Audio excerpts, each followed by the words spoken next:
Hi, I'm Ryan Ferdyhurt with the Center for Practical Bioethics, and this is the Clinical Ethics Corner.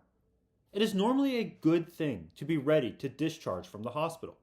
The idea awakens images of patients returning home to large crowds of family members, friends delivering food trains to support everyone, and patients taking a long earned exhale as they sit down in their favorite chair. But the reality of being ready to go home from the hospital is not always so warm hearted. The continuum of care in the United States system is so long and stretched. It is more likely that the patients will need to go to a rehab facility or a skilled nursing facility or some other secondary care place. All of this is dependent on the next facility accepting the patient, which means that they agree that they are able to meet the medical needs for the patient and agree to admit them. These facilities do not need to accept the patients and often refuse the most complicated and challenging patients. Complicated either medically or socially and contextually. This means that so many patients are dependent on facilities choosing and agreeing to accept them. And this is additionally challenging for patients with mental health conditions, as many locations do not believe the patients are the best fit and they cannot meet both the patient's mental and medical needs. And when these patients are refused admission to these facilities, they become residents of the hospital. Take Mrs. Topol, for example. Miss Topol was a 62-year-old woman who was found down and was brought to the hospital. She had several complicated medical conditions, including COPD and diabetes, but she also had long-term mental health conditions that are likely directly impacting her accessing care. She refuses to take any medications and then becomes very combative. She also refuses to participate in treatments for her diabetes and now has several of her organs impacted.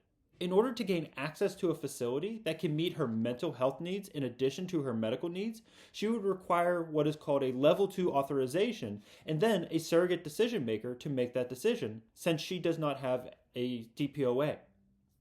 Without both of these, every facility will decline her.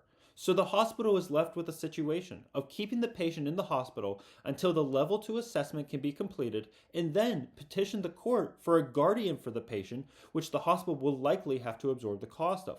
After all of that, then the patient will be reviewed by facilities and discharge planning can begin. There are a lot of ethical questions in this situation. There are a lot of hoops that need to be jumped through just in order to get Mrs. Topol the resources that she needs. Without them, she will likely return to her life, not maintain her health conditions, and further decline, and then likely readmit to the hospital. Modern healthcare is incredible and can keep patients alive with conditions that are used to be death sentences only a short time ago. We are able to keep more patients alive than before, but that also impacts the rest of the system, as we now have more patients needing more and more resources.